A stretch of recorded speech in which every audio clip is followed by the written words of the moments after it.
अभी आ रही है मेरी आवाज?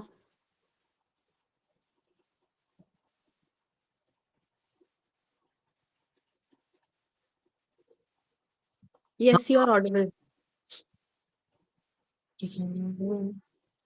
आ रही है अब एकदम सही आ रही है।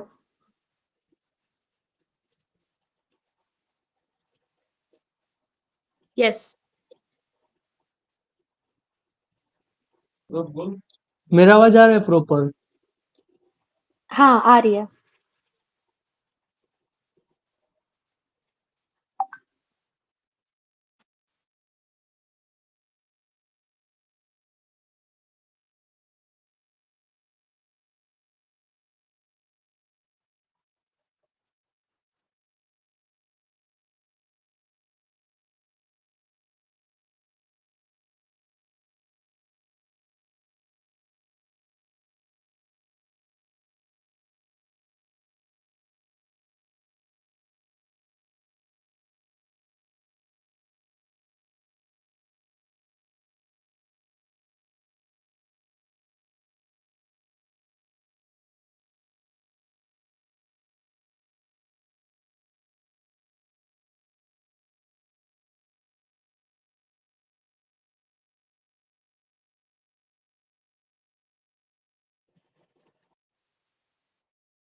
A very good evening to everyone. Let's wait for 5 more minutes for everyone to join. We will start at sharp 6:05.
All right. A warm welcome to all the participants joining us for an exciting session on competitive programming. Guys, give me a second. I'm really sorry, there was a technical glitch from my side. Um, Welcome to all the participants joining us for an exciting session on competitive programming organized by GDG OC JKIAPT. Whether you are a beginner or someone aiming for higher ranks in code forces or lead code, today's session will add tremendous value to your journey. As you all know, CP is not just about solving problems, it's about thinking efficiently, building logic, and implementing it practically. So today you're going to learn insider tips from the expert who has excelled in it. He has a rating of 1680 on LeetCode, 1120 on Code Forces, and has solved 500 plus problems on various platforms, which is not easy at all. And now, without any further delay, let's welcome our speaker Rishikesh Yadav. Over to you, Rishikesh. So how are you all? सब लोग को आवाज वगैरह जा रहे हैं सही से? तो एक बार चैट में लिख दो सब।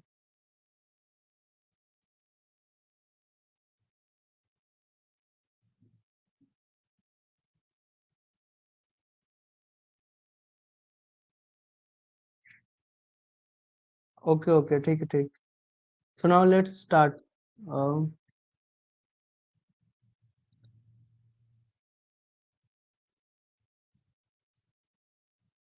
सो बेसिकली तुम लोग में से कितने लोग हो जो अभी डीएसए कर रहे हैं, या फिर तुम लोग में से अभी जो सोचा होगा डीएसए करने को? तो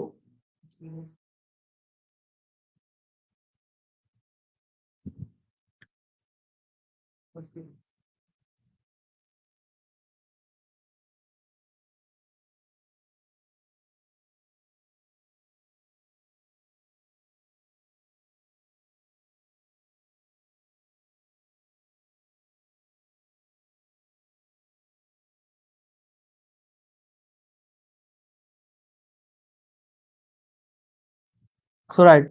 सो जो भी लोग सोच रहे हैं करने को, तो इट्स अ गुड डिसीजन। जितना जल्दी तुम स्टार्ट कर सको उतना तुम्हारे लिए बेनिफिशियल रहेगा ये, क्योंकि ये कोई रस करने वाली चीजें नहीं है कि तुम 2 महीने 3 महीने में इंटरव्यू से पहले जाके तुम सीख लोगे। ये एक कंसिस्टेंसी से आता है जो कि तुम्हें ओवर द पीरियड अगर करोगे 6 मंथ मिनिमम, तब जाके एक तुम्हें लॉजिक बिल्डिंग का स्किल आएगा। सो आगे बढ़ते हैं। सो मेन चीज जो तुम लोग को डाउट आ रहा होगा कि why we should do competitive programming. तो there are a lot of things और तुम्हें जो करने के लिए है, जैसे तुम AIML करो, वेब डेवलपमेंट करो, ऐप डेवलपमेंट करो, बट इसे भी क्यों करो? तो उसका जो मेन रीजन है, तो ये तुम्हारे जो प्रॉब्लम सॉल्विंग स्किल है उसको इनहेंस करता है। उस जो प्रॉब्लम सॉल्विंग स्किल होता है, जो कॉम्प्लेक्स प्रॉब्लम को स्मॉल प्रॉब्लम्स में कैसे तोड़ना है, लॉजिकल जो थिंकिंग होती है उन सबको, एंड aptitude के जो चीजें होती है aptitude वाली, जैसे तुम बैकएंड लिखोगे उन सब में, और तुम्हारा जो लॉजिकल जो पार्ट होगा वो तुम कॉम्पिटिटिव प्रोग्रामिंग से ही आएगा। बाकी उसके लिए तुम्हें ये सब करना ही पड़ेगा। एंड तुम बाय दैट द टाइम तुम ये भी हैंडल करना सीख जाओगे प्रेशर को, कि कैसे प्रेशर को हैंडल करते हैं। जब तुम कॉन्टेस्ट दोगे वीकली बेसिस पे, मंथली बेसिस पे, तब तुम्हें पता चलेगा कि ओवर द मतलब टाइम पीरियड में, टाइम बाउंड पीरियड में तुम कैसे सेट ऑफ प्रॉब्लम्स को करते हो। जैसे 4 प्रॉब्लम दिया जाएगा, 3 प्रॉब्लम दिया जाएगा, तो उतने टाइम में तुम कैसे इफेक्टिव सोच सकते हो from from the approaching the problem to writing the code, all this things you will do in a limited time. तो ये भी तुम्हें सीखने को मिलेगा कि तुम प्रेशर में कैसे काम को करते हो, प्रेशर को कैसे हैंडल करते हो। और अगर तुम 2 से 3 महीने तक कंसिस्टेंस रह गए, देन ये तुम्हारे लिए एक एडिक्शन हो जाएगा। ये मैं नहीं, मेरे जो भी दोस्त हैं जो अभी डीएसए कर रहे हैं, ये उनका भी यही है। वो लोग जो कंटिन्यू किए हैं डीएसए को। एक सेकंड, आवाज आ रही है तुम सबको?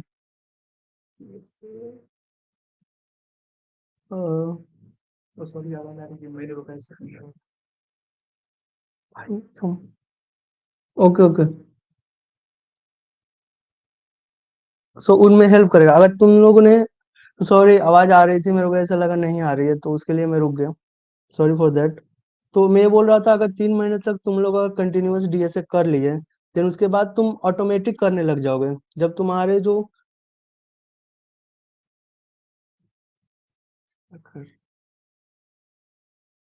प्लीज ओके सुनाओ आगे मूव करते हैं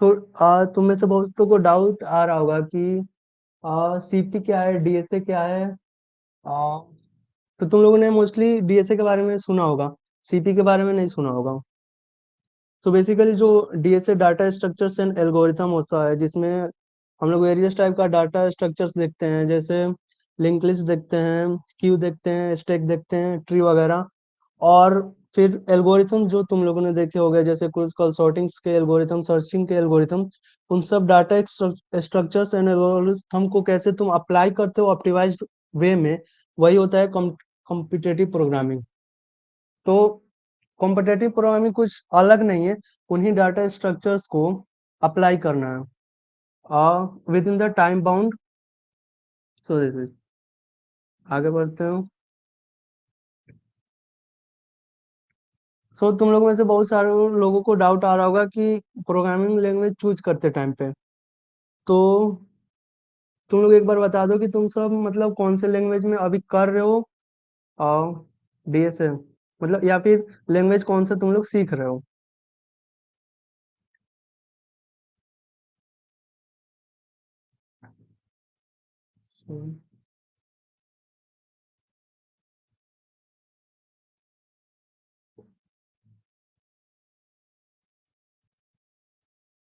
हम्म, ठीक समझा। सो मोस्टली लोग सी में किए हैं और कुछ जावा में और कुछ पाइथन में भी है ठीक है सो बेसिकली जो सी में कर रहे हैं और उनका इंटरेस्ट सी में बन गया है वो लोग सी प्लस प्लस के साथ कंटिन्यू कर सकते हैं अगर आपका लॉन्ग टर्म गोल है ए आई एम एल फ्लास्क वगैरह सीखना मतलब पाइथन डोमेन से रिलेटेड तो वो लोग पाइथन में भी डीएसए कर सकते हैं या फिर जो लोग डेवलपमेंट चाहते हैं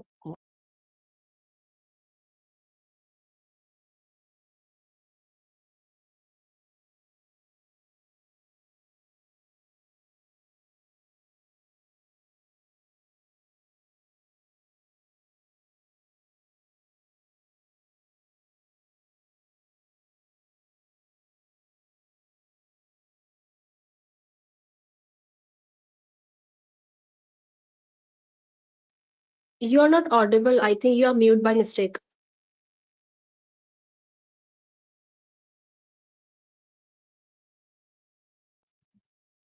ओके सॉरी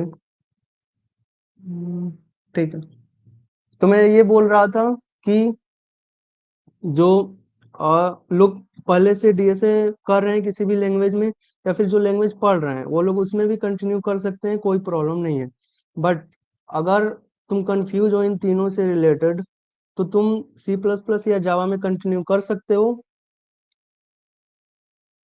या फिर आप पाइथन में भी कर सकते हो कोई इशू नहीं है बट पाइथन में क्या होता है इनबिल्ट लाइब्रेरी होती है जो उस मतलब वो काम को थोड़ा इजी कर देती है तो जो कॉम्पिटेटिव प्रोग्रामिंग होता है जिसमें तुम्हें एल्गोरिथम्स खुद से लिखने रहते हैं इन सी प्लस प्लस जावा वो तुम थोड़ा बहुत उसमें मिल जाता है इनबिल्ट तो ऐसा कोई मेजर इशू नहीं है तुम किसी भी लैंग्वेज में कंटिन्यू कर सकते हो सी प्लस प्लस जावा या पाइथन अगर तुम फिर भी कंफ्यूज हो तो सी प्लस प्लस या जावा में चुन लो और मैं बोला हूँ अगर डेवलपमेंट से रिलेटेड कुछ करना है तो जावा में कर सकते हो या फिर सी प्लस प्लस में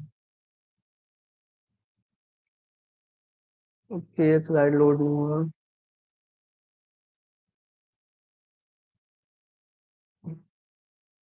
एक सेकंड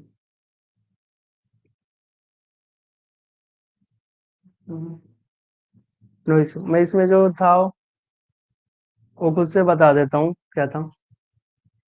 सो बेसिकली इसमें starting from zero level means जो तुम्हारा लैंग्वेज चूज करने का से लेके और basic if else condition, loops and तुम्हारा फंक्शन तक और बेसिक ऊप्स तक कंसेप्ट जो है ये लेवल जीरो का कंटेंट है। मतलब इसमें से तुम लोग अगर ये लेवल जीरो कर लेते हो देन तुम कोड सेफ के 500 से बिलो वाले रेटेड क्वेश्चंस को कर सकते हो। Let's see.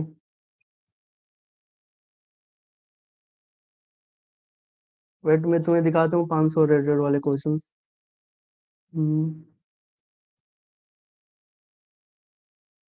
तो जो लोग अभी फर्स्ट ईयर में होंगे वो मोस्टली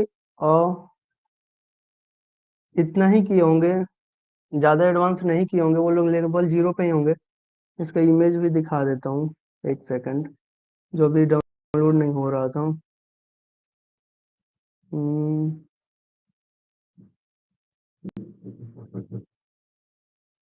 एक सेकंड वेट।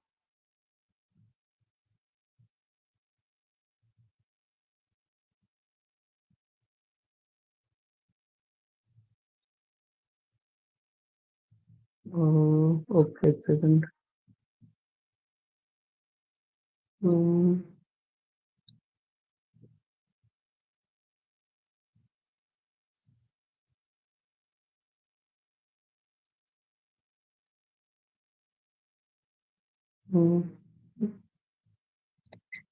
मतलब मैं ये बोल रहा था जो लोग लेवल जीरो पे मतलब स्टार्टिंग जो लैंग्वेज है उसको स्टार्ट करने से लेके और लैंग्वेज में अभी बता दिया कौन सा पिक करना है कौन सा नहीं पिक करना है, उसके बाद और प्रोग्रामिंग का फंडामेंटल्स। एक सेकंड, म्यूट हो गया, म्यूट नहीं,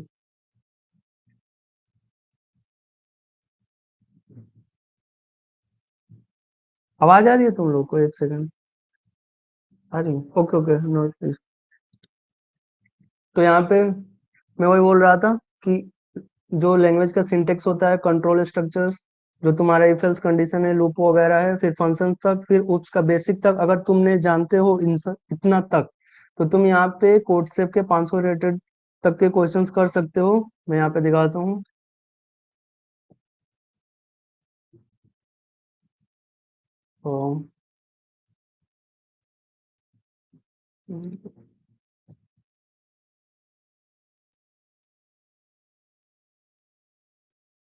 रेटेड क्वेश्चंस।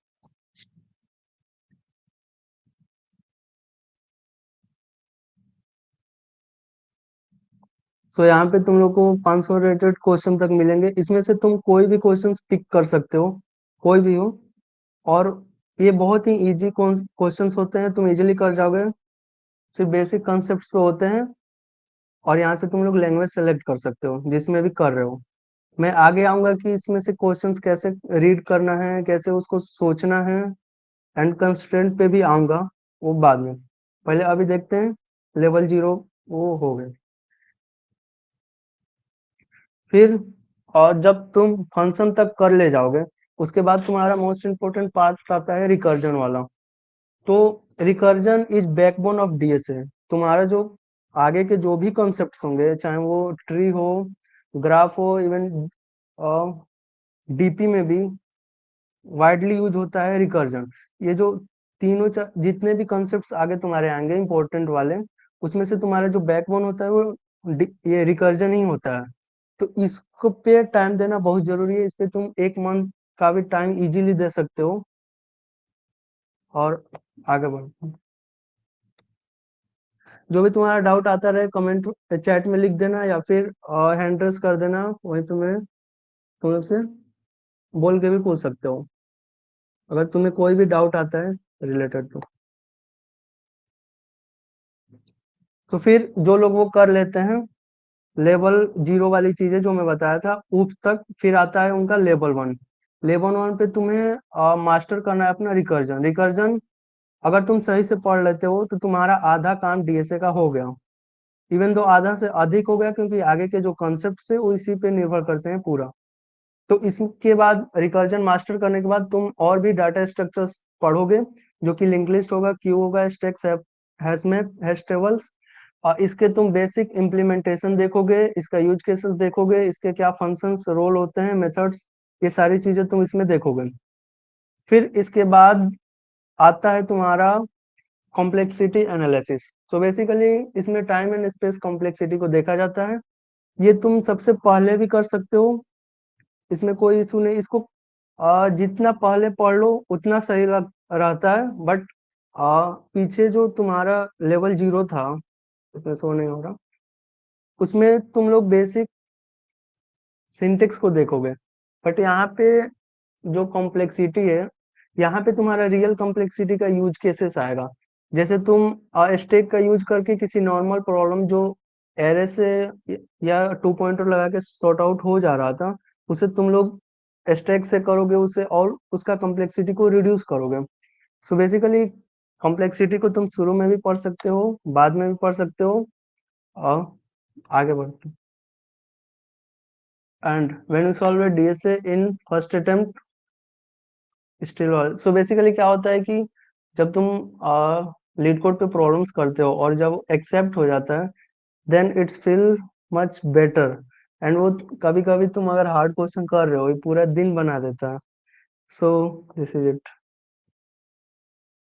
नाउ लेवल 2 पे क्या है, ट्री, ग्राफ एंड डीपी है। तुम्हें पहले ही बताया कि रिकर्जन इन सब का बैकबोन है, क्योंकि ट्री में तुम पढ़ोगे और ट्रैवर्सल, ट्रैवर्सल में होगा in order, pre order, post order. So basically तीनों ट्रैवर्सल रिकर्जन से ही होंगे, बैक ट्रैकिंग से ही होंगे। तो अगर तुम्हें इसमें रिकर्जन में प्रॉब्लम होता होगा, देन तुम्हें इसमें भी होगा। सो बेसिकली रिकर्जन को टाइम देना बहुत जरूरी है। जो तुम पहले दोगे तो इन सब में तुम्हारा टाइम बचेगा। फिर ट्री में ट्रेवल्सेस होते हैं, फिर सर्चिंग होती है, डीएफएस, बीएफएस, ये सारी सर्चिंग को तुम ट्री में पढ़ोगे। Tree is not hard. Basically graph और डीपी को हार्ड माना जाता है, क्योंकि इसमें वेरियस तुम्हारे एल्गोरिथम्स होंगे, उन सबको इम्प्लीमेंट करना एंड उन सब का एप्लीकेशन निकालना, ये थोड़ा टफ होता है। तो ट्री कंपैरेटिवली बहुत इजी है। नाउ इसके बाद ट्री के बाद तुम जंप करोगे ग्राफ पे। ग्राफ पे भी ट्रैवर्सेस होते हैं ग्राफ में, एंड ग्राफ में तुम्हारा डीएफएस, बीएफएस रहेगा, एक्स्ट्रा सॉर्टिंग्स एल्गोरिथम होगी, जो तुम गूगल मैप वगैरह पे देखते होगे। तुम कोई भी दो सिटी लो, उसके बीच में तुम अगर ट्रेवल कर रहे हो तो शॉर्टेस्ट पाथ दिखाता है। तो इन्हीं सब शॉर्टेस्ट एल्गोरिथम से वो आता है। एंड फिर उसके बाद पढ़ोगे डीपी। डीपी लाइक 90% रिकर्जन के ऊपर है। बस रिकर्जन तुम्हें लिखना आ गया सही से, कॉम्प्लेक्स प्रॉब्लम को लिख पा रहे हो, then DP is not hard for you. But फिर भी 90% लोगों को डीपी हार्ड लगता है, क्योंकि उनका रिकर्जन उतना स्ट्रांग नहीं रहता है। तो इसलिए मैं बोला हूँ सबसे पहले जितना टाइम दे सको रिकर्जन को दो। नेक्स्ट। सो बेसिकली इसमें दिखाया गया है कि डीपी कितना हार्ड है, एंड ये रियल है। सभी इंटरव्यू और डीपी से भागते हैं, क्योंकि डीपी में अलग अलग पैटर्न्स होते हैं और उसे लोग नहीं पकड़ पाते हैं। तो it this is. Now let's move.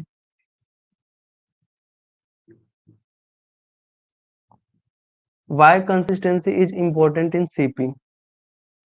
Basically अगर तुम कॉम्पिटिटिव प्रोग्रामिंग कर रहे हो, तुम डीएसए को सही से सीखना चाहते हो, तो कंसिस्टेंसी बहुत ही जरूरी है। लाइक अगर तुमने कोई कंसेप्ट सीखा, मान लो स्टैक सीखा, स्टैक सीख के फिर छोड़ दिए 1 महीने के लिए डीएसए, या फिर 15 दिन के लिए ही मान लो, फिर जब नेक्स्ट टाइम आओगे स्टैक का क्वेश्चन करने, तो तुम्हें लगेगा कि मैंने पढ़ा ही नहीं था। वो सारे कॉन्सेप्ट्स जो तुमने पढ़े थे वो बिल्कुल भी भूल जाओगे, थोड़ा सा भी उसका कुछ भी चीज याद नहीं रहेगा। तो ये प्रॉब्लम होता है। बाकी अगर तुम कंसिस्टेंट नहीं रहते हो, तो फिर कितना भी डीएसए कर लो, एट द एंड अगर तुम प्रैक्टिस नहीं करोगे डेली बेसिस पे, तो तुम भूलोगे ही। और इसी प्रॉब्लम जो मेजर इशू है, इसी के लिए हम लोग ई कोड का इंट्रोडक्शन कर रहे हैं।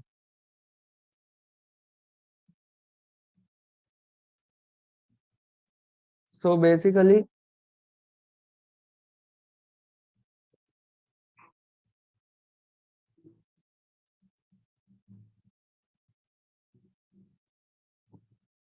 सो तुम लोग कंसिस्टेंट रहो डीएसए के लिए, उसी के लिए ये ई कोड हो रहा है, जिसमें से तुम्हें लाइक ये ई कोड को पहले मैं बता दे रहा हूँ। ये ई कोड अपने ही कॉलेज का कोडिंग क्लब था, कॉम्पिटिटिव प्रोग्रामिंग क्लब था, जो कि सागर विश्वास सर ने स्टार्ट किया था। वो जब हम लोग फर्स्ट ईयर में थे आए थे तो फोर्थ ईयर में थे, तो उनने स्टार्ट किया था एंड ये करीब 2 साल तक चला था। फिर कुछ रीजन की वजह से बंद हो गया था, और रीजन की वजह से बंद हो गया था। देन हम लोगों ने देखा, फिर हम लोग के कॉम्पिटिटिव प्रोग्राम का कोई क्लब नहीं था हमारे कॉलेज में, तो हम लोगों ने सोचा कि फिर से इसे स्टार्ट किया जाए। और because the environment is very important in the competitive programming, so इसके लिए हम लोग क्या कर रहे हैं, मंथली कंटेस्ट का सोच रहे हैं। सो मंथली कंटेस्ट में क्या होगा, तुम्हारा मंथली बेसिस पे कंटेस्ट होगा, और उस कंटेस्ट में सारे ईयर्स को एक साथ होंगे, ऐसे कोई अलग नहीं होगा कि फर्स्ट ईयर जो नया है वो उसके लिए अलग रख दिया जाए, सेकेंड ईयर कुछ जानता है उसके लिए अलग। सारे ईयर्स का एक साथ होगा, जिसमें से फर्स्ट के जो 3 क्वेश्चंस रहेंगे वो सभी कर लेंगे, एकदम इजी बेसिस के रहेंगे, जो अभी मैं दिखाया हूँ यहाँ पे क्वेश्चंस, इजी इजी वाले रहेंगे, जो कोई कर लेगा। उसके बाद के 2 क्वेश्चंस अच्छे लेवल के रहेंगे, जो जो डीएसए को अच्छे से समझा होगा वही कर पाएगा। फिर उसके भी बाद 2 क्वेश्चन और रहेगा, जो कि अच्छे कॉन्सेप्ट्स के रहेंगे, जो मतलब उससे भी अच्छे लेवल के रहेंगे, तो जो पढ़ा होगा वही कर पाएगा। तो ऐसे क्या होगा कि डिफरेंशिएट रहेगा, जैसे फर्स्ट ईयर वाले आए हैं वो एटलीस्ट 3 तो करके ही जाए, अगर उन्हें थोड़ा बहुत आता है तो वो 4 कर लेंगे। एंड सेकेंड ईयर वाले सेकेंड ईयर वाले उनको थोड़े उनसे ज्यादा करना पड़ेगा, जो 3 इजी क्वेश्चन फर्स्टली थे उन्हें करके उसके अलावा भी करना पड़ेगा। ऐसे मतलब ऐसे डिफरेंशिएट होगा। एंड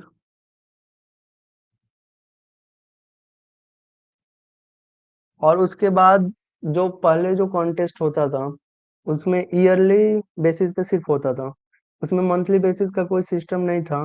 बट हम लोग इसे अपने से ला रहे हैं ताकि कंसिस्टेंसी बनी रहे और एक कोडिंग का इन्वायरमेंट रहे। अगर कोई अच्छा परफॉर्म करेगा इसमें मंथली वाले कॉन्टेस्ट में और वो कंसिस्टेंस है, देन उसके लिए इनफ हो जाएगा। उसको अलग से कोई इन्वायरमेंट नहीं चाहिए, अलग से कोई प्रैक्टिस नहीं चाहिए। अगर कॉन्टेस्ट को हर मंथली अटेंड कर रहा है, जो भी रिसोर्सेस उसे दिए जा रहे हो सही से कर रहा है, then it is too. And पहले होता था ईयरली कॉन्टेस्ट जो होता था वो कॉलेज में होता था, एंड कॉलेज में ही मतलब उसके कुछ प्राइज वगैरह दिए जाते थे, तो कॉलेज में ही दिए जाते थे। बट ये मंथली जो कॉन्टेस्ट होगा ये वर्चुअल होगा। फिर तुम लोग को डाउट आ सकता है कि वर्चुअल होगा तो कोई चीट करके कर लेगा ये वो। सो यहाँ पे हम लोग कुछ प्राइज वगैरह मंथली कंटेस्ट में दे नहीं रहे हैं, तो चीटिंग करने का कोई करे, बट चीट करके मैं पकड़ लेता हूँ 1 मिनट में। बट तुम फिर भी अगर कोई चीट करके ही टॉपर बनना चाहता है तो कर ले, कोई इशू नहीं है। बट जो जेन्युइन वाले रहेंगे, चीट करके तुम एक बार करोगे 2 बार करोगे बट उससे कुछ मिलेगा नहीं, तो तुम खुद छोड़ दोगे। एक जो लीड कोड पे कॉन्टेस्ट होता है वो वर्चुअली होता है, कोई भी कर सकता है। बट फिर भी उसमें तुम देखोगे तो अराउंड 5% तक करते होंगे, बाकी 95% जेन्युइन रहते हैं। तो ऐसा इसमें कुछ मिल नहीं रहा है तो तुम्हें खुद नहीं करोगे। एंड ईयरली जो कॉन्टेस्ट होगा उसमें क्या होगा, वो कॉलेज में होगा, वो प्योर ऑफलाइन रहेगा। और उसमें क्या होगा, उसमें तुम्हें सर्टिफिकेट्स वगैरह सब दिए जाएंगे कॉलेज में ही। सो वो ईयरली वाइज होगा। अब ईयर में वो हम लोग डिसाइड करके बता देंगे। और मंथली वाला तुम लोग का एग्जाम बाद होगा, जो एंड सेम का एग्जाम होने वाला है, जब सबका एग्जाम खत्म हो जाएगा उसके बाद ये मंथली वाला कॉन्टेस्ट होगा। तो अभी इसके रिगार्डिंग किसी को डाउट है कि मतलब कैसे क्या होगा, तो पूछ सकता हूँ।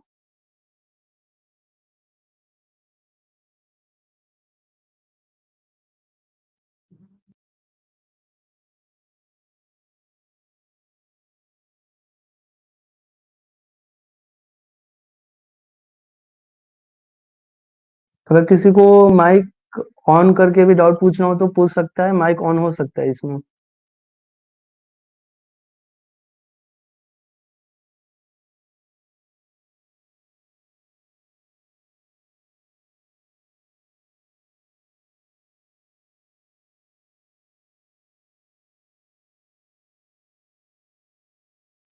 सो इसके लिए कुछ करना नहीं पड़ेगा अलग से, जो तुम अपना जो नॉर्मल डीएसए कर रहे हो, जो हम लोग अभी रिसोर्सेज भी शेयर करेंगे, वहां से तुम डीएसए करो या फिर कहीं से भी कर रहे हो तो डीएसए करते रहो। मंथली बेसिस पे कंटेस्ट होगा, उस कंटेस्ट में तुम्हें देना रहेगा, और हम लोग अगर जो अच्छा परफॉर्म करेगा उसका सोशल मीडिया पोस्ट वगैरह भी कर देंगे, ताकि थोड़ा सा ये रिवार्डिंग रहे और इसके लिए कंसिस्टेंसी बनी रहे।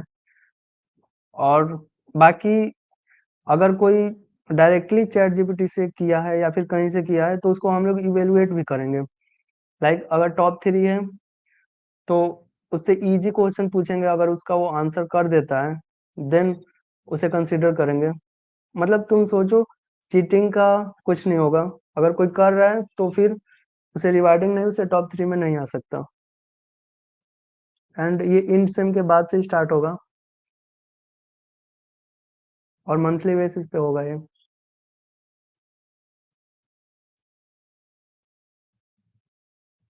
सो आरुष, ये आगे बताने वाला हूँ कि डीएसए कहाँ से करना है।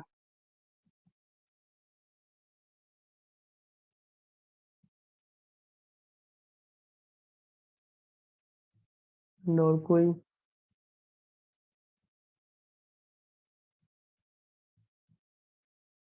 सो ये जीडीएससी से अलग है, जीडीजी से अलग है।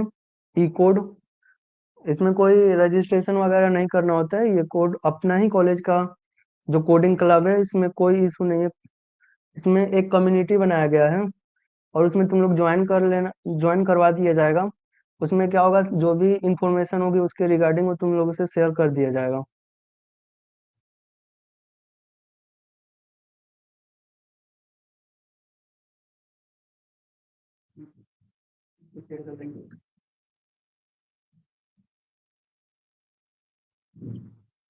अ, सौरभ, मंथली कंटेस्ट में फुल डाउट के टॉपिक्स से क्वेश्चन आएंगे। सो क्या रहेगा, मैं बताया लेवल 0, यहाँ पे मैं अभी दिखाया था तुम लोगों को। ये जो ये लेवल 0 था, इसमें नहीं, हाँ, ये जो लेवल तुम्हारा 0 था, इसमें से क्या था, बस तुम्हें लैंग्वेज का सिंटेक्स आना चाहिए, कंट्रोल स्ट्रक्चर आना चाहिए, इफ एल्स कंडीशन आना चाहिए, ऑपरेटर्स वगैरह का यूज आना चाहिए, फंक्शन तक अगर पढ़ लिए हो, बेसिक फंक्शन एकदम, कोई जो नॉर्मल जो लैंग्वेज सिखाते हैं अगर उनसे तुमने फंक्शन तक पढ़ लिया है तो तुम उसके 3 क्वेश्चन कर दोगे। बाकी जो उससे ज्यादा पढ़ा है, एडवांस डीएसए पढ़ा है, उसके लिए आगे और अच्छे लेवल के क्वेश्चंस रहेंगे। ऐसा नहीं है कि जो पढ़ा है उसको भी वही दिया जाएगा, जो नहीं पढ़ा है उसको भी यही वही दिया जाएगा। तो डिफरेंशिएटर पॉइंट वही रहेगा कि तुम लोग को जो क्वेश्चंस रहेंगे ना, वो फर्स्ट के 3 इजी रहेंगे, फिर 2 उससे हार्ड, फिर आगे के 2 सबसे हार्ड, तो जो लास्ट वाला रहेगा ना क्वेश्चन, वो बहुत कम लोग कर पाएंगे, वही डिफरेंशिएटर होगा।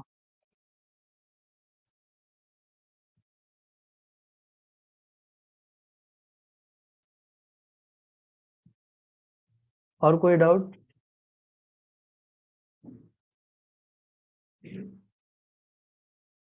कॉन्टेस्ट में तुम कोई भी प्रोग्रामिंग लैंग्वेज कर सकते हो, कोई इशू नहीं है, मैं अभी बताया हूँ ना, कोई भी लैंग्वेज कर सकते हो। बाकी अगर कंफ्यूजन हो तो सी प्लस प्लस या जावा के साथ जा सकते हो।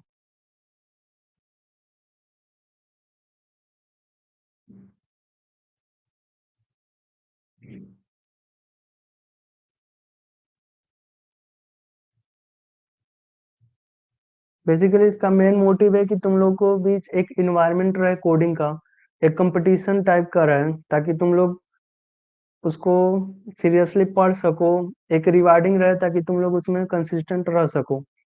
अदरवाइज तुम लोग सेकंड ईयर थर्ड ईयर में आ जाओगे, फिर तुम्हें पता नहीं चलेगा कि मैंने फर्स्ट ईयर में कर लिया होता है डीएसए, तो इस टाइम तक थोड़ा अच्छा होता है, ये रिग्रेट ना रहे तुम्हारा। बिना लाइक फोकस हुए बस ये कंटेस्ट अटेंड करते रहो उसमें, और जो रिसोर्सेज बताए गए हैं उनको पढ़ते रहो, फिर इनफ हो जाएगा।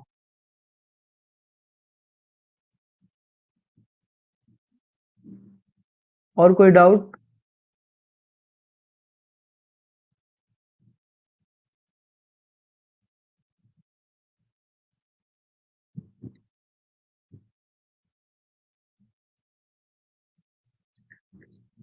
सो मैं आगे बढ़ रहा हूँ। ठीक है। सो लेवल 1 तुम लोग का हो गया। इस लेवल 1 के बाद मैं बता दिया था, इसके बाद तुम लीड कोड या कोड फोर्सेस पे जंप कर सकते हो अगर इतना तुम्हें आता है, एल्गोरिथम कॉम्प्लेक्सिटी निकालनी आती है और hash table link list stack queue तक हो गए हो तो तुम एक और काम कर सकते हो। इन टॉपिक पढ़ने के साथ साथ भी तुम लोग डीएसए को, कॉम्पिटेटिव प्रोग्रामिंग को कर सकते, मतलब प्लेटफॉर्म पे क्वेश्चंस कर सकते हो।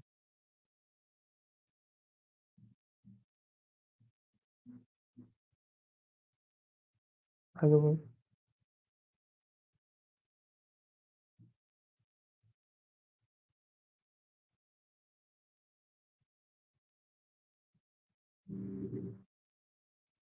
तो यहाँ तक हो गया था।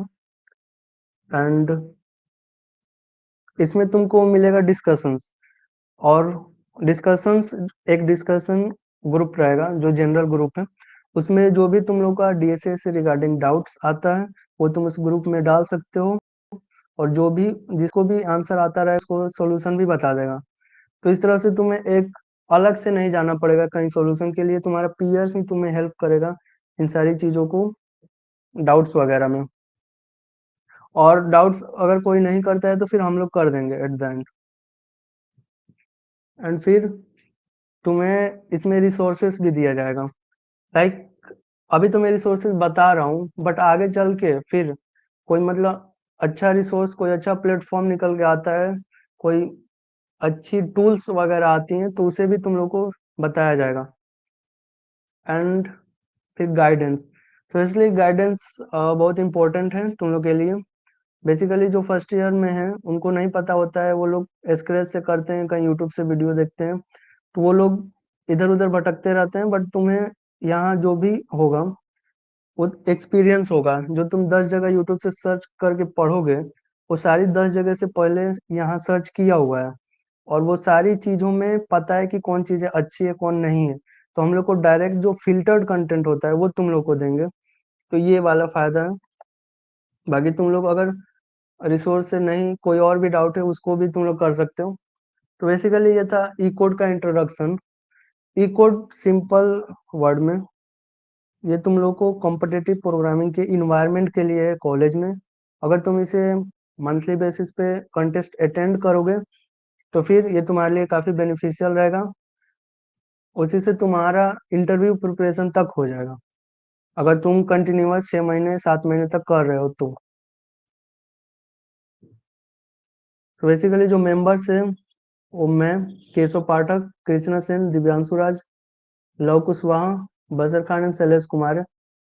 सो इसमें से प्रॉब्लम सेटर भी हैं, इवेंट भी मैनेज करना पड़ेगा, एंड सभी लोग हैं इसमें से, प्रॉब्लम सेटर्स भी सभी लोग। तो तुम लोग इनसे भी कांटेक्ट कर सकते हो अगर कोई डाउट हो तो।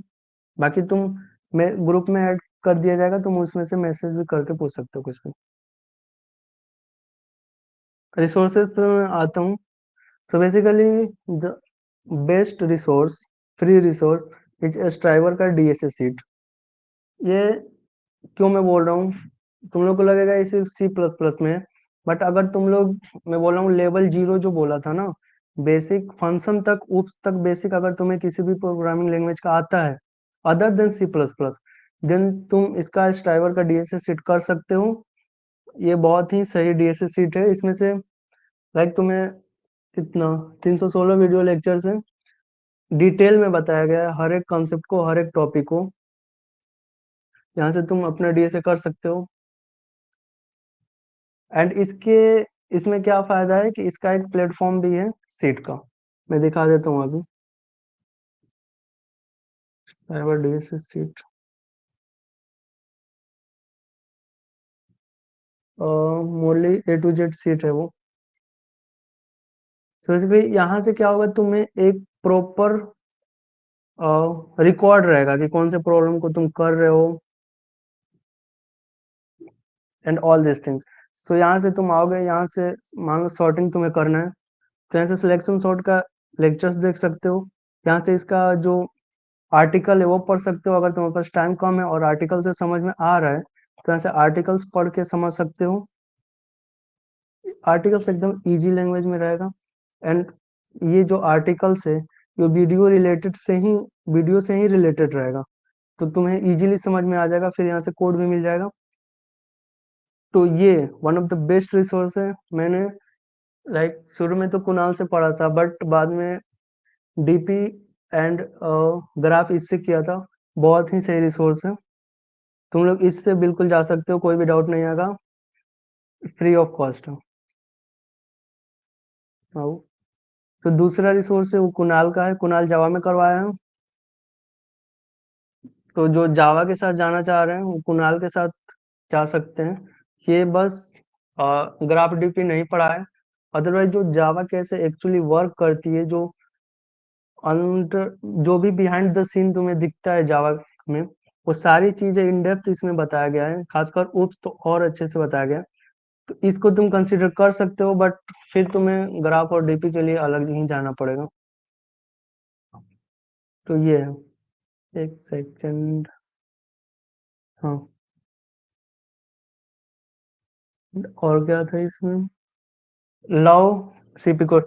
तो बेसिकली मैं इन दोनों में से ही रिकमेंड करूंगा, अगर तुम कोई चूज कर लोगे तो good, otherwise love CP course है, ये मोर सीपी ओरिएंटेड है, या फिर तुम और नीट कोड का डीएसएस सीट भी कर सकते हो।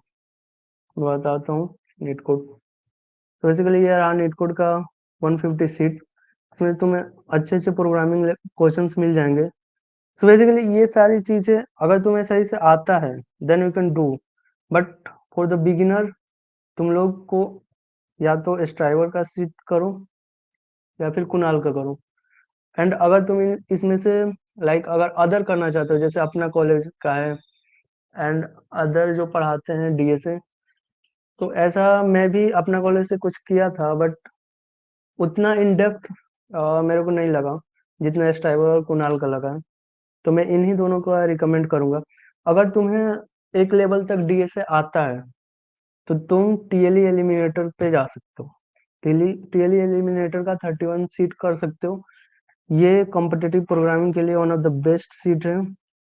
यहाँ पे आके तुम क्वेश्चंस कर सकते हो, यहाँ पे अपनी रेटिंग वाइज सेलेक्ट कर सकते हो 1100 1200, उस हिसाब से आके अपना क्वेश्चंस कर सकते हो।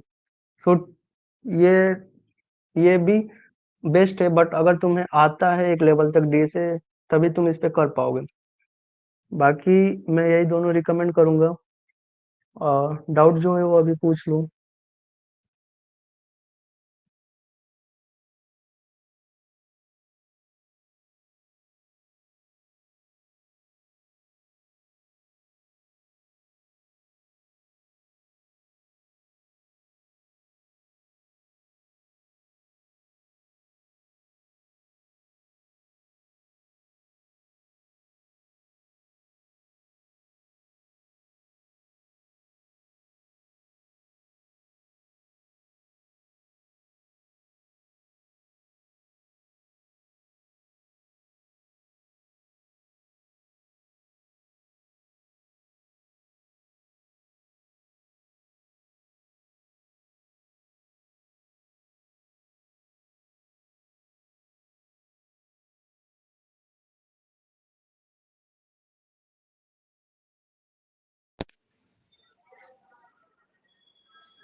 तो which one is best for Python? तो पाइथन में अभी बोला स्ट्राइवर का जो सीट है वो लैंग्वेज डिपेंडेंट नहीं है। अगर तुम, मैं अभी बताया जो लेवल 0 तक जानता है, जो बेसिक उस तक जानता है, वो स्ट्राइवर का सीट कर सकता है, क्योंकि ये मेन फोकस करता है कंसेप्ट बताने पे, ना कि लैंग्वेज ओरिएंटेड चीज बताने पे। ये पहले लास्ट के 95% ऑफ द वीडियो में तुम्हें कंसेप्ट सिखाएगा, कौन सा एल्गोरिथम यूज करना है, क्या यूज करना है। बाकी लास्ट के 5 मिनट में ये तुम्हें कोड करेगा, तो कोड वाला पार्ट तुम स्किप कर सकते हो और बाकी तुम पढ़ सकते हो इसी से। बाकी ये कोई ऐसा नहीं है, अगर तुम इससे लाइक तुम्हें अगर और कहीं अच्छा लग रहा हो देन वहां से भी कंटिन्यू कर सकते हो।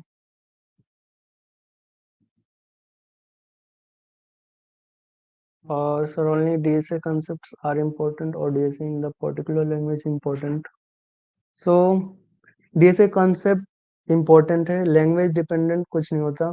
तुम्हें जो कॉन्सेप्ट्स होता है, जो तुम एल्गोरिथम लगाते हो, जो कोई भी सेट ऑफ प्रॉब्लम्स तुम्हें दिया जाता है और उस प्रॉब्लम को तुम सोचते हो कौन सा डाटा स्ट्रक्चर्स, कौन सा एल्गोरिथम लगा के उसको सॉल्व कर दिया जाए कम टाइम में, वो होता है real DSA, real competitive programming. तो अगर तुम्हें वो कर देते हो तो ये लैंग्वेज डिपेंडेंट वाली चीज ही नहीं है। तुम किसी भी लैंग्वेज में कोड करो, जो तुम्हारा एल्गोरिदम होगा, जो तुम्हारा डाटा स्ट्रक्चर होगा, वो सेम रहेगा।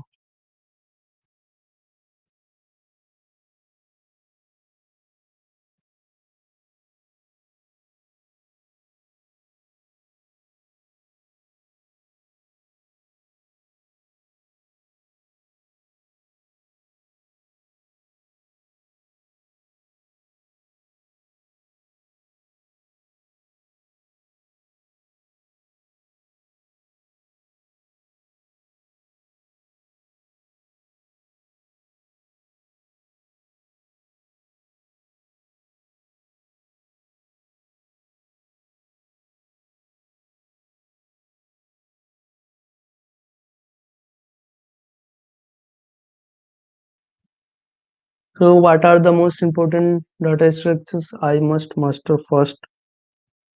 तो बेसिकली जो भी डाटा स्ट्रक्चर्स हैं, जैसे स्टैक हो गया, क्यू हो गया, और डाटा स्ट्रक्चर्स तुम्हें सब आनी चाहिए।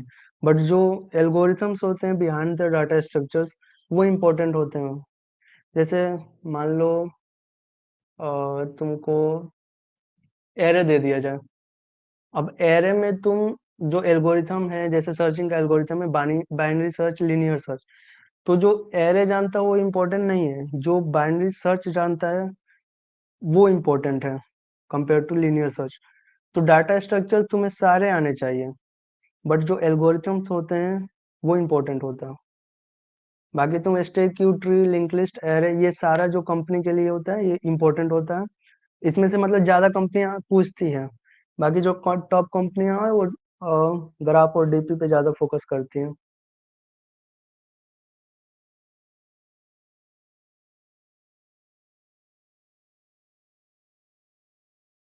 और कोई doubt?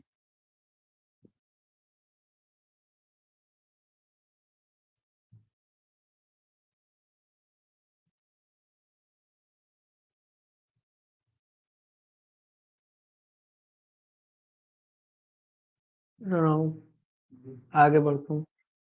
Okay, how do I improve problem solving skill when I get stuck? तो मैं इस पे आऊंगा। मैं इस पे आगे आने वाला हूँ, इसमें स्लाइड्स में है उसका चीज। Now next, how to approach a problem. So basically so ये क्या होता है, मेजर इशू होता है। जब बिगनर जो होते हैं लोग, वो क्या करते हैं, जैसे डीएसए में खोल लो यहाँ, एंड कोई भी प्रॉब्लम हो यहाँ से उठा देते हैं। तो बेसिकली क्वेश्चंस देखते हैं, क्वेश्चंस रीड करते हैं, बनाना स्टार्ट कर देते हैं। That is the biggest problem. सबसे पहले तुम्हें क्वेश्चंस समझते ही, क्वेश्चन को समझो सही से, एग्जाम्पल देखो, देखो कि वो बुलवाना क्या चाह रहा है और क्या फाइंड आउट करना है तुम्हें। उसके बाद से मोस्ट इंपॉर्टेंट चीज है, तुम कंस्ट्रेंट देखो। कंस्ट्रेंट में तुमको पता चलेगा कि कौन सा एल्गोरिथम लगाना है, कौन सा नहीं लगाना है। मैं एक एग्जांपल के लिए बताता हूँ। अगर तुम्हारा जो कंस्ट्रेंट है वो एन स्क्वायर अलाउ नहीं करता, देन तुम्हें उस एल्गोरिथम को सोचना पड़ेगा जो कि एन या फिर लॉग एन में कर दे। ये सबसे जरूरी है कंस्ट्रेंट को पढ़ना। और तुम्हें से बहुतों को डाउट ये भी आ सकता है कि 10⁻6 लिखा है, देन इसका मीनिंग क्या है, लाइक ये n और m। तो बेसिकली मैं बता दूं, जो ऑनलाइन कंपाइलर्स होते हैं, जो इसका बैकएंड में कंपाइलर चल रहा है, वो 10⁻8 ऑपरेशन को, अप्रोक्सीमेट 10⁻8 ऑपरेशन को वो 1 सेकंड लेके चलता है। तो तुम अगर अपना सॉल्यूशन ऐसा लिख रहे हो जो कि 10⁻8 टाइम्स लूप रन चला रहा है, मतलब तुम्हारा 1 सेकंड का सॉल्यूशन है। और online compilers, most of the online compilers में तुम्हारा जो प्रॉब्लम्स है वो 1 सेकंड में ही करना होता है। जैसे यहाँ पे कहीं लिखा नहीं होगा 1 सेकंड में करना है, बट यहाँ पे तुम्हें दिखा है n और m का वैल्यू। तो तुम n और n का वैल्यू अगर मैक्सिमम कर दिया जाए, तो तुम्हारा जो प्रोग्राम है वो 10⁻8 टाइम्स से ज्यादा नहीं चलना चाहिए। अगर यहाँ पे 10⁻5 लिखा होता n का वैल्यू, लेट सपोज, तो तुम n स्क्वायर में कोड नहीं लिख सकते, क्योंकि वो 10⁻10 हो जाएगा। सो तुम्हें n log n में लिखना पड़ेगा, या log n में ही लिखना पड़ेगा, या फिर n में। सो ये होता है इसका कंस्ट्रेंट का मतलब। कंस्ट्रेंट से कोई डाउट नहीं ना है किसी को? इसके रिगार्डिंग पूछ सकता है। एंड सबसे पहले क्वेश्चन रीड करो, कंस्ट्रेंट देखो, कंस्ट्रेंट के हिसाब से एल्गोरिथम सोचो। एंड उसके बाद अगर फिर भी तुम स्टक करा रहे हो, फिर भी तुम 20 मिनट तक दो एक प्रॉब्लम को। अगर तुम फर्स्ट 10 मिनट में कुछ भी नहीं सोच पाए, लिटरली तुम ब्लैंक हो कि कौन सा लगाऊं क्या, ये भी नहीं सोच पा रहे हो, देन आओ सीधा टॉपिक्स देखो। टॉपिक्स में तुम्हें मिलेगा बाइनरी सर्च, डिवाइड एंड कंकर। सो बेसिकली अगर तुमने बाइनरी सर्च नहीं पढ़ रखा है तो ये व्यर्थ है। तो फर्स्ट ऑफ ऑल, अगर तब अभी तुम्हारा टॉपिक जब तक कंप्लीट नहीं हो जाता पूरा, तब तक तुम क्या कर सकते हो, पहले टॉपिक्स ही आके देखो। अगर टॉपिक, सारे टॉपिक्स तुम्हारे रेंज में हैं जो तुमने पढ़ रखे हैं, तभी जाके इस पे टाइम दो। और टाइम तुम 20 मिनट तक दो, नहीं समझ में आ रहा है, देन इसका हिंट देखो। अब मोस्ट ऑफ द लोग क्या करते हैं, इसको कॉपी करेंगे और ले जाके चैट जीपीटी पे पेस्ट कर देंगे। ये मेजर इशू है, यहाँ से कुछ सीख के नहीं जाओगे। और ये डीएसए से भी तुम कभी नहीं आएगा अगर ये चीज कर रहे हो तो। सिंपल सा क्या करना है, अगर तुम कुछ भी नहीं सोच पा रहे हो तो इसका देखो वीडियो सॉल्यूशन। अगर इसका वीडियो सॉल्यूशन नहीं मिलता है, देन इसका सर्च करो इंट्यूशन, इसके बिहाइंड जो क्वेश्चन है, इसके बिहाइंड इंट्यूशन क्या है। अगर तुम्हें इंट्यूशन पता चल जाता है, देन तब फिर खुद से ट्राई करो कि क्या इस इंट्यूशन से मैं सॉल्व कर सकता हूँ, या फिर तुम हिंट, उसे हिंट बोलते हैं, हिंट से ही मैं इस क्वेश्चन को कर पाता हूँ कि नहीं। फिर हिंट से तुम 10 मिनट ट्राई करो, अगर फिर भी नहीं हो रहा है, और तो फिर इसका देखो तुम सॉल्यूशन। सॉल्यूशन मैं बोला हूँ, यूट्यूब पे देख सकते हो। यहाँ पे, यहाँ सॉल्यूशन वाले टैब में आओ। सॉल्यूशन वाले टैब में ये नहीं कि किसी को भी उठा के यहाँ से और यहाँ पे कॉपी करके यहाँ से पेस्ट करके सबमिट कर दो। ये मेजर इशू है, पहले सॉल्यूशन को समझने का ट्राई करो। अगर समझ में नहीं आ रहा है, तो छोड़ दो, दूसरे का देखो। तुम यूट्यूब पे मोस्टली मिल ही जाएगा, कोई ना कोई सारे प्रॉब्लम्स को एक्सप्लेन किए ही हुए हैं। तुम फिर इसके जो खुद से जो यहाँ पे डिस्क्रिप्शन लिखा हुआ है, उससे ट्राई करो फिर से खुद से सॉल्व करने के लिए।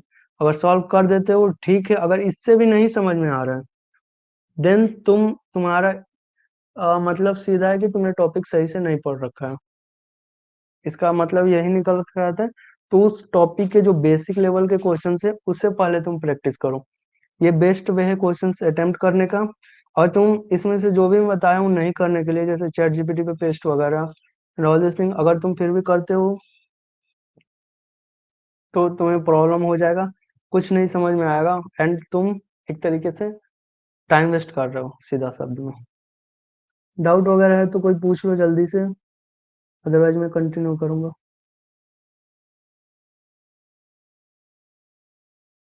कोई डाउट नहीं है, let's start. Okay okay. So ये हो गया। नाउ मैं अभी बता चुका हूँ। सॉल्यूशन के लिए तुम यूट्यूब ट्राई करो, चैट बोर्ड्स पे तभी जा सकते हो जब तुम्हें इंट्यूशन चाहिए हो या फिर तुम्हारे कोड में कुछ एरर आ रहा हो जो तुम फाइंड आउट नहीं कर सकते हो, तभी तुम इसमें जाओ। अदरवाइज मैं यही रिकमेंड करूंगा कि तुम चैटबॉट ट्राई मत करो। यूट्यूब पे जो सोल्यूशन मिलेगा वो तुम्हें बिहाइंड द सीन बताएगा क्यों ये सोचा है, और तुम ये प्रैक्टिस करते करते देखोगे कि तुम जो चैट चैट जीपीटी वगैरह कहीं से सॉल्यूशन ले रहे थे वो तुम उतना जल्दी भूल भी जाओगे।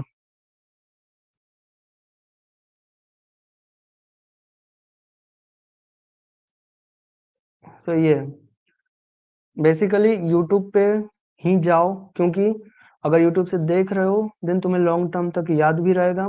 अगर चैट जीपीटी से देख रहे हो तुम्हें क्या पता, पता ही नहीं है कि, बस तुम्हें ये पता चलेगा कि कोड कैसे रन कर रहा है, बट क्यों रन कर रहा है, क्यों यही चीज यूज हुआ है, क्यों क्यों इसका इतना ही कॉम्प्लेक्सिटी है, ये सारी चीजें तुम्हें कोई नहीं बताएगा। और अगर तुम बिना ये चीजें किए हुए अगर क्वेश्चन सबमिट कर दे रहे हो तो सिर्फ तुम अपने नंबर्स बढ़ा रहे हो। मैं ऐसे बहुत लोगों को जानता हूँ जो कि 300 ही क्वेश्चन करके बहुत सारे इंटरव्यूज क्रैक कर देते हैं, और कुछ लोग 1-1 हजार तक कर जाते हैं फिर भी उनसे क्वेश्चन सॉल्व नहीं होता।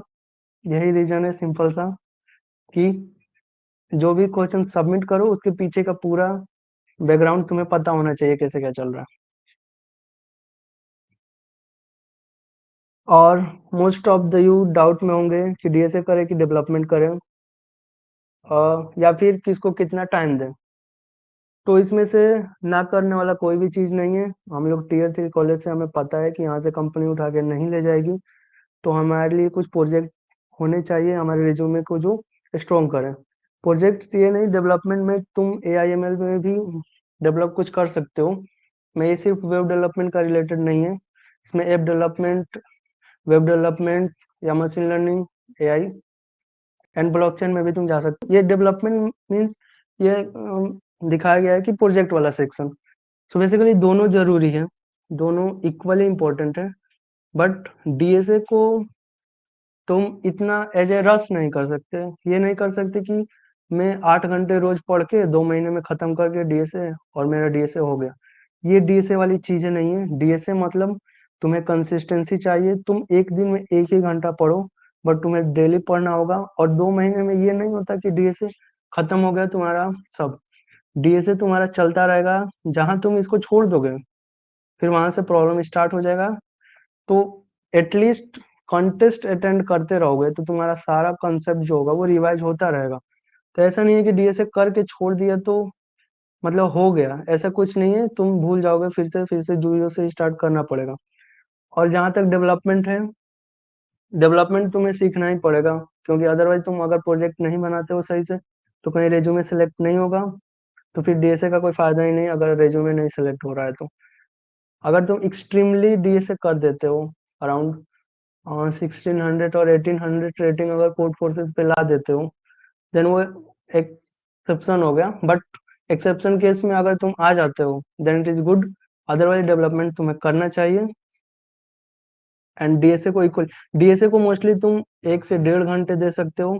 अगर कुछ प्रॉब्लम हो रहा हो, कुछ भी नहीं समझ में आ रहा हो, तो मोस्टली 2 घंटे दो डेली। उससे ज्यादा मत दो, उससे ज्यादा डेवलपमेंट को दो, और अपने जो कोर सब्जेक्ट है उनको भी दो।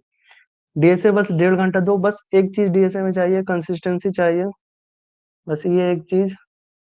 बाकी डीएसए में उतना कुछ नहीं चाहिए। और कॉन्टेस्ट वगैरह देते रहना डेली, एक मिनिमम एक क्वेश्चन डेली बेसिस पे करना होगा। तो अब डाउट्स बता दो जो भी हो।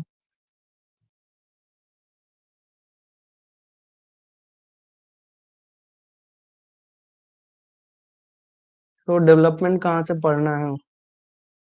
और डेवलपमेंट में ये मैटर करता है तुम क्या पढ़ना चाह रहे हो, web development, Android development, iOS क्या?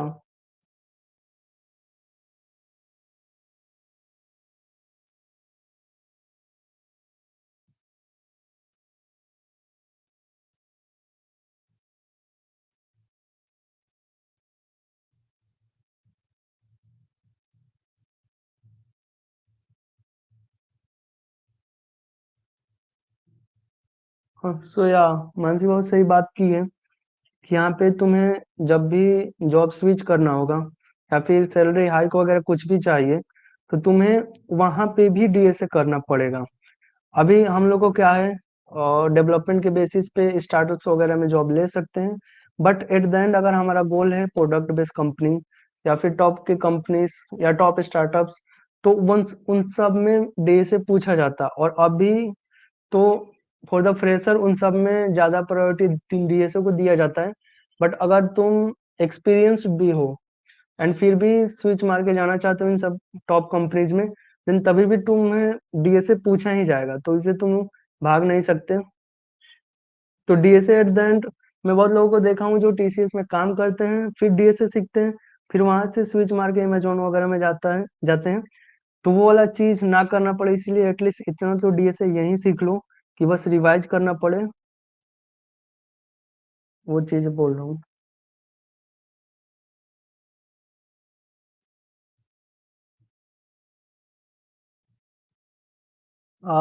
डेवलपमेंट में पाइथन आता है। तो बेसिकली पाइथन से तुम फ्लास्क जेंगो है जिससे तुम वेबसाइट का बैकएंड लिख सकते हो, तो इससे भी तुम बैकएंड कर सकते हो।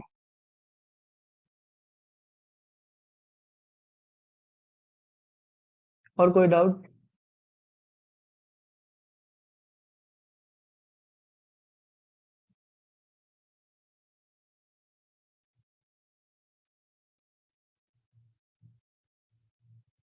कोई भी डाउट हो जल्दी से लिख दो, या फिर तुम लोग अनम्यूट करके बोल भी सकते हो।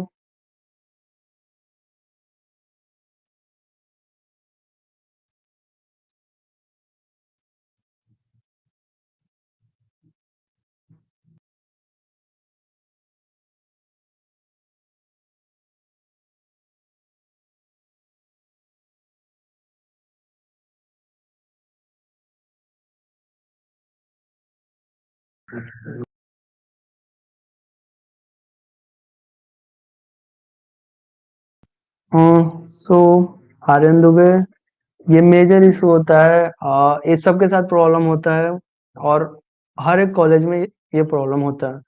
तो हम लोग एग्जाम से भाग नहीं सकते, इसको भी मैनेज करना पड़ता है, एंड सीजीपीए भी इम्पोर्टेंट होता है। तो मोस्टली क्या है, डीएसए को क्या तुम 1 घंटा भी अगर डेली दे रहे हो देन इट इज इनफ। अगर तुम फर्स्ट ईयर सेकेंड ईयर में हो, सेकेंड ईयर खासकर, सेकेंड ईयर में अभी कुछ नहीं आता है, थोड़ा ज्यादा देना पड़ेगा 1.5 तक, बट अगर फर्स्ट ईयर में हो तो तुम 1 घंटा दे सकते हो मोस्टली। और तुम डेवलपमेंट में अगर 1.5 से 2 घंटा भी अगर डेली बेसिस पे, कंसिस्टेंसी से मैं बोल रहा हूँ, ये नहीं कि एक दिन 1 घंटा पढ़ा और एक हफ्ता तक कुछ पढ़ा ही नहीं, तो फिर उसके लिए नहीं होगा। अगर डेली बेसिस पे दे रहे हो देन इनफ, मैनेज कर सकते हो। बाकी एग्जाम में अगर एग्जाम से 1 महीना पहले भी पढ़ रहे हो देन वो बहुत ज्यादा हो जाएगा। टाइम मिलेगा बट उसे सही से यूटिलाइज करना होगा। तुम अगर दिन के 3 घंटा भी सही से निकाल रहे हो डेली बेसिस पे, तो ये बहुत है।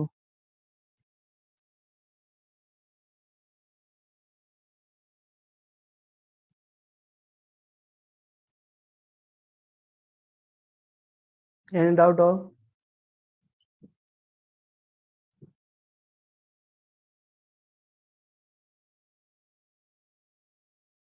और लोग किसी को डाउट कुछ नहीं है ई कोड से रिलेटेड कैसे क्या होगा, और इसमें कुछ भी डाउट हो तुम लोग को वो पूछ सकते हो अभी।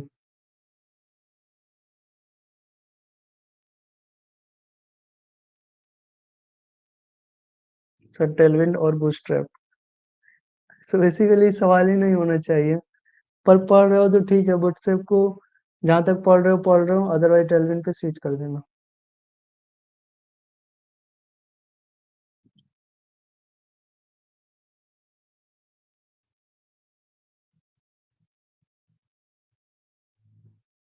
और कोई डाउट?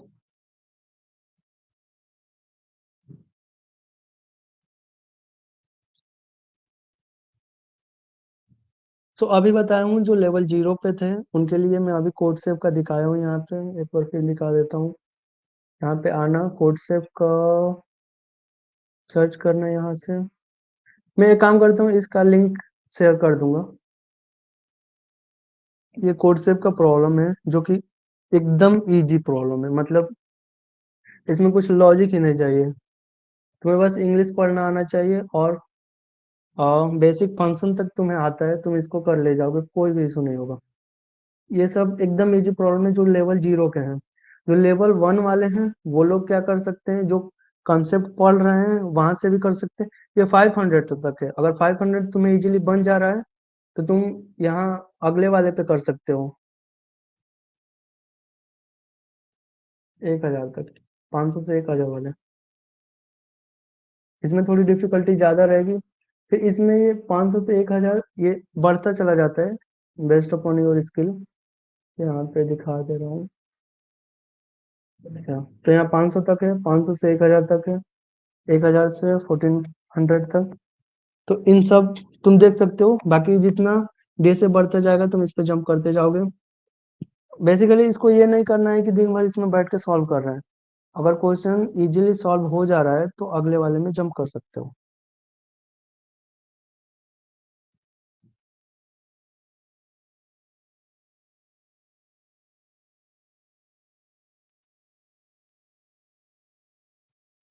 सो हो गया ना।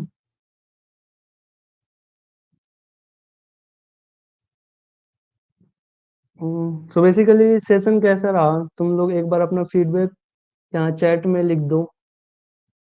और खासकर जो लोग डाउट नहीं पूछे हैं वो एटलीस्ट यहाँ पे लिख दें क्या कैसा लगा।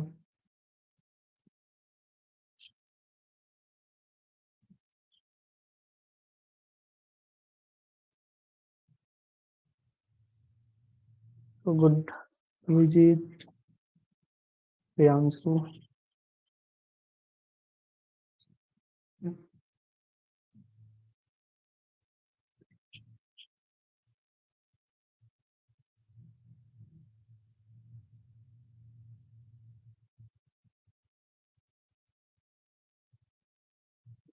ठीक है ठीक है। कुछ लोग नाइस लिखे हैं, बट जो लोग नहीं लिखे हैं वो लोग डाउट भी नहीं पूछ रहे हैं, आई डोंट नो व्हाई।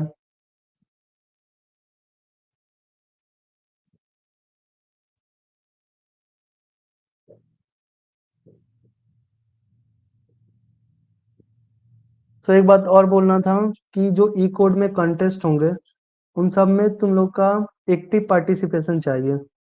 क्योंकि तुम्हारा एक्टिवली पार्टिसिपेशन रहेगा तभी जाके वो ऑर्गेनाइज हो पाएगा। अगर तुम लोग तुम्हारे लिए ही हो रहा है, अगर तुम लोग नहीं रहोगे, नहीं पार्टिसिपेट करोगे, देन फिर कोई फायदा नहीं है इसका। तो तुम सबका एक्टिव पार्टिसिपेशन चाहिए। क्योंकि इसमें हम लोग का क्या है, हम लोग को उतना है नहीं। मोस्टली जो फर्स्ट ईयर में आते हैं, सेकेंड ईयर वाले, तो उनको रिसोर्सेस गाइडेंस उन्हें नहीं पता रहता, इन्वायरमेंट नहीं रहता कोडिंग का, तो वो लोग 1-2 साल ऐसे ही निकाल देते हैं। तो वो चीजें ना हो इसके लिए तुम्हारे लिए ही ये सब हो रहा है, तो उस पर पार्टिसिपेट करना। सो लीडर बोर्ड जो होगा वो ईयर वाइज होगा। ऐसा नहीं होगा कि तुम्हें सेकेंड ईयर वाले या थर्ड ईयर वाले के साथ तुम्हें compete करना होगा फर्स्ट ईयर वाले का, ऐसा कुछ नहीं होगा। लीडर बोर्ड ईयर वाइज रहेगा। और एक और बात, हाँ, अभी तो नहीं बट जनवरी वगैरह में एक वेबसाइट भी इसका ई कोड का बनाने का सोच रहे हैं हम लोग। तो बेसिकली उसमें तुम लोग का लीडर बोर्ड शो होगा, उसमें सबका प्रोफाइल रहेगा, सबका कोड से लीड कोड आईडी रहेगा, तुम डायरेक्ट नेविगेट कर सकते हो, किसी का भी देख सकते हो। उसमें जो मेन जो लीडर बोर्ड होगा जो ऑल टाइम कंसिस्टेंट रहेगा, या फिर जो मंथली वाले में एक्सलेंट परफॉर्म करेगा, उन सब का एक लीडर बोर्ड बनेगा। तो वो लोग अभी वो हम लोग करेंगे बट अभी उसमें टाइम है, तो इसलिए उसके बारे में ज्यादा नहीं बोला। बट उसके बारे में भी इंफॉर्मेशन पता चल जाएगा। Aniket, thank for building contribute, thank you bro. Very proud of कर दीजिएगा सर, इफ वेबसाइट डाउनलोड करेगा तो। ओके, ठीक। और कोई doubt?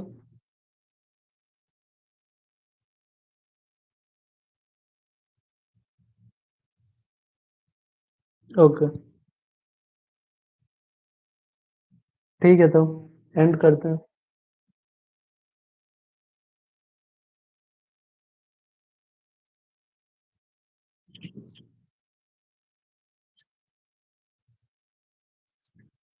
Okay.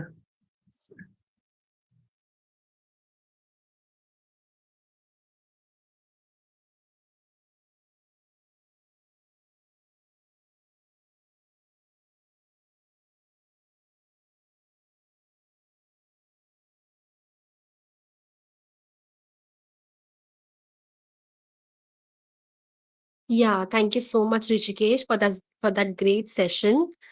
And I would like to thank you, our whole GDG OCJK IAPT team.